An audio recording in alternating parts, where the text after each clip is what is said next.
Hello. General Hospital today will revealing the instant the needle pierced Drew's neck, it marked far more than a physical assault. It was the culmination of a dark narrative Willow had been writing in her own mind for months. In that single, calculated movement, she believed she was erasing the man she blamed for betrayal, control, and the slow destruction of her sense of self. What drove her hand was not panic or impulse, but a chilling clarity. The version of Willow who acted in that moment no longer resembled the devoted nurse who once took an oath to heal, the fragile mother fighting to protect her children, or the woman who once convinced herself that love could justify every compromise. She had crossed into something colder and far more dangerous, a state of mind shaped by resentment, obsession, and a desire not just to punish, but to annihilate. She did not want Drew gone in a way that invited questions or scrutiny. She wanted him erased quietly, reduced to a medical tragedy that could never be traced back to her. The substance she chose reflected that intent perfectly. It was not exotic, not dramatic, not something that would immediately raise suspicion. It was the kind of drug that could mimic a sudden stroke or cardiac event, something that would blend seamlessly into the chaos of an emergency room. Willow understood pharmacology, understood dosages, understood how easily the line between treatment and lethality could be crossed. Years inside hospital walls had taught her how death could hide behind clinical explanations and vague symptoms. In her mind, this was not murder but a correction, a final act of control over a life she believed had been used to control her. When Drew collapsed moments after the sound of clinking glasses faded into stunned silence, his body betrayed him completely. His legs buckled, his vision blurred, and the world narrowed to a suffocating tunnel of confusion and pain. The last thing he saw clearly was Willow's face, frozen in an expression that masqueraded as shock but held no real fear. His eyes, already glazing over, searched her face for reassurance, still clinging to the belief that she was an ally, someone who would help him. That belief died before his consciousness did. As his body hit the floor, Willow sprang into action. Her performance, flawless. Panic appeared on her face at precisely the right moment. Her hands trembled just enough. Her voice, when she called for help, carried the exact pitch of terror expected from a devoted partner witnessing a medical emergency. By the time emergency services arrived, the narrative had already been written. Drew had collapsed suddenly. There had been no warning signs. It must have been stress, exhaustion, something tragic but natural. At the hospital, Willow leaned fully into her role, hovering anxiously, offering fragmented details, presenting herself as a woman on the verge of losing the man she loved. To most observers, it was convincing. To the doctors rushing to stabilize Drew, she was just another frightened spouse clinging to hope in a sterile hallway, behind closed doors. The situation was far more dire.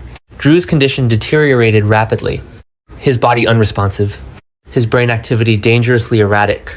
There were moments when it seemed as though he might not survive the night, moments when the machines keeping him alive felt like little more than temporary barriers against the inevitable. Lucas, overseeing parts of his care, began to consider the worst possibilities. Even if Drew survived, the damage could be catastrophic. A locked-in state loomed as a terrifying possibility, a condition in which consciousness remains intact while the body becomes an unbreakable prison. To many, survival in that state would be a fate worse than death. Willow understood exactly what that diagnosis would mean, and the thought sent a quiet thrill through her. If Drew lived but could not speak, could not move, could not expose her, then the truth would die with him. She would become his caregiver, his advocate, the grieving partner who sacrificed everything to care for a broken man. The irony was not lost on her. In that scenario, she would hold complete power over him, deciding what he ate, when he slept, how comfortable or how miserable his existence would be. It was a twisted symmetry that appealed to the darkest part of her psyche. What Willow failed to anticipate was the one variable she could not control: Lucas's refusal to give up. Where Willow saw inevitability, Lucas saw a challenge. He pushed beyond standard protocols, questioned assumptions, and refused to accept a passive outcome. His intervention was not dramatic, but it was relentless. Every decision he made bought Drew more time, more oxygen, more possibility. Slowly, almost imperceptibly, the tide began to turn. Drew's vital signs stabilized. His brain activity showed signs of recovery. The death Willow had so carefully planned began to slip through her fingers. When Drew finally stirred, it was not a miraculous awakening, but a fragile return to consciousness, marked by confusion, weakness, and pain. Even so, it was enough. Willow knew in that instant that her plan had failed. The moment Drew's eyes opened, the future she had imagined collapsed. No locked-in silence. No permanent control. No guarantee that the truth would remain buried. Every breath Drew took from that point forward was a threat to her freedom. As Drew struggled back toward awareness, fragments of memories surfaced alongside the physical agony. The sensation of the needle, the sudden rush of heat and paralysis, the look on Willow's face that no longer aligned with the story she was telling everyone else. Though his body remained weak and his speech impaired, his mind was painfully clear. He understood what had been done to him. Survival was no longer just about healing. It became about endurance. About holding onto consciousness long enough to ensure that what Willow tried to erase would be brought into the light.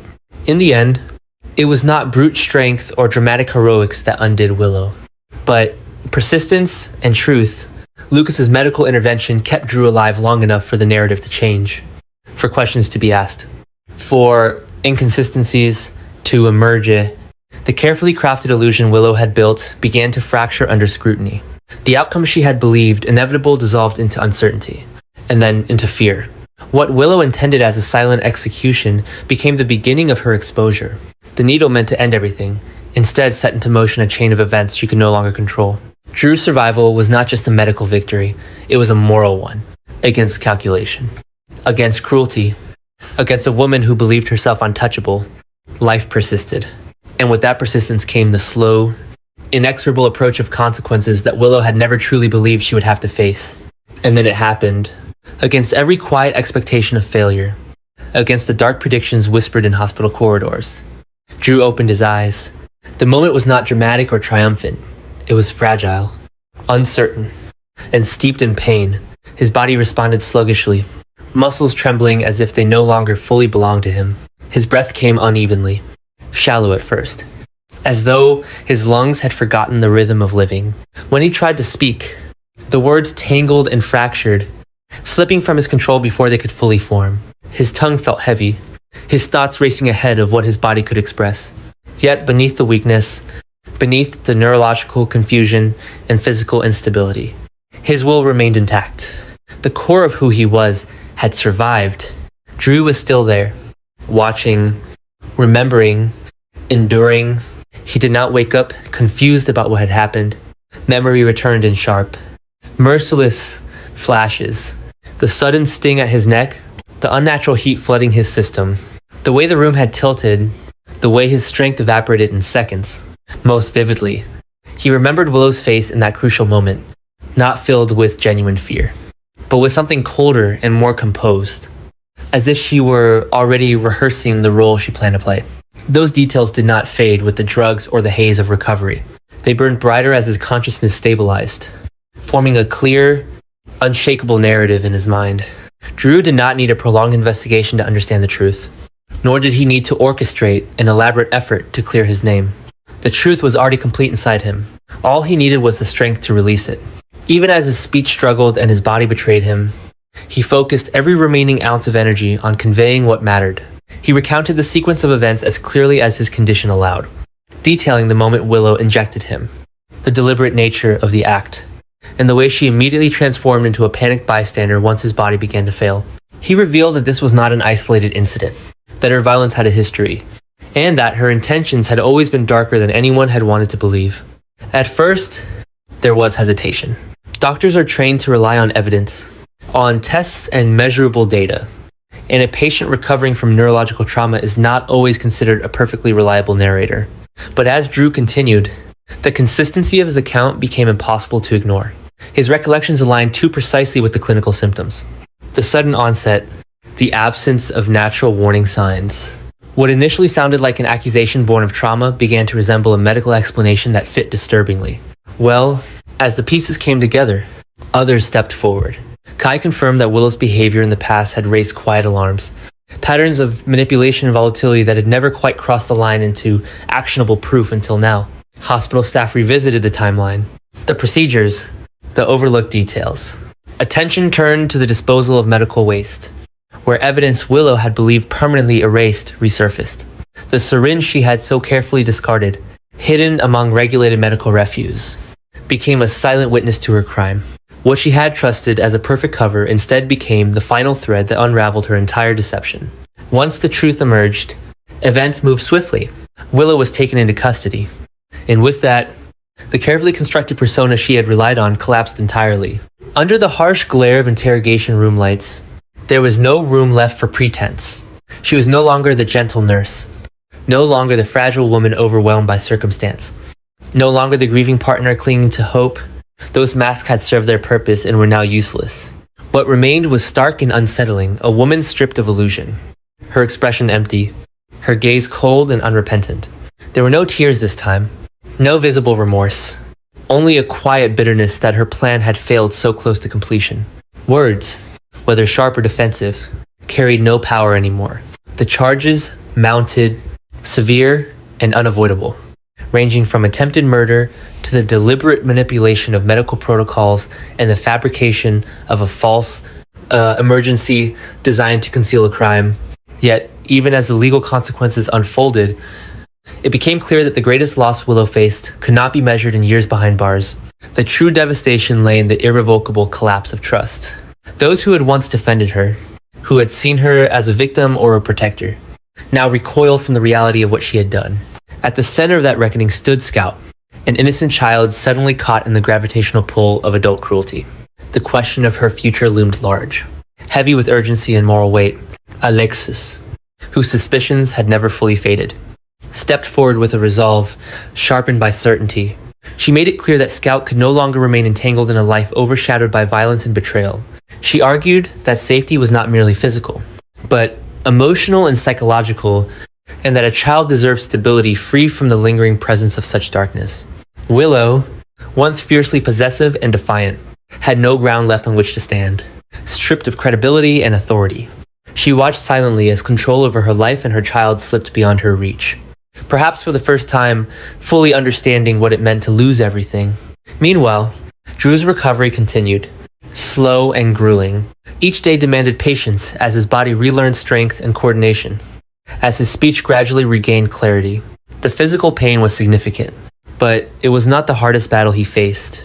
The psychological aftermath pressed heavily on him, resurfacing in quiet moments when the hospital room grew still. He grappled with the knowledge that the person he had trusted most, the woman he had defended and loved, had come within inches of ending his life without hesitation. The betrayal cut deeper than the needle ever had. What haunted Drew most was not simply that Willow had tried to kill him, but that she had done so with such calculated calm, treating his life as an obstacle to be removed, rather than something inherently valuable. He had been reduced to a variable in her pursuit of revenge, a body to be managed, silenced, and discarded. Coming to terms with that truth required a reckoning with his own choices, his own blindness, and the cost of misplaced trust. Yet even in that darkness, Drew found a measure of clarity. Survival had given him more than a second chance at life. It had given him a responsibility. By speaking the truth, even when his body resisted him, he had prevented further harm. He had reclaimed his agency in the face of someone who sought to erase it completely. The scars left behind, both physical and emotional, would not vanish quickly, but they stood as proof that he had endured, that he had not been silenced. Willow's downfall was not the end of the story, but it marked a turning point. The illusion she had cultivated shattered beyond repair, leaving only consequences in its wake. And Drew, though forever changed, emerged not as a victim defined by what was done to him, but as a survivor who refused to let the truth die with him.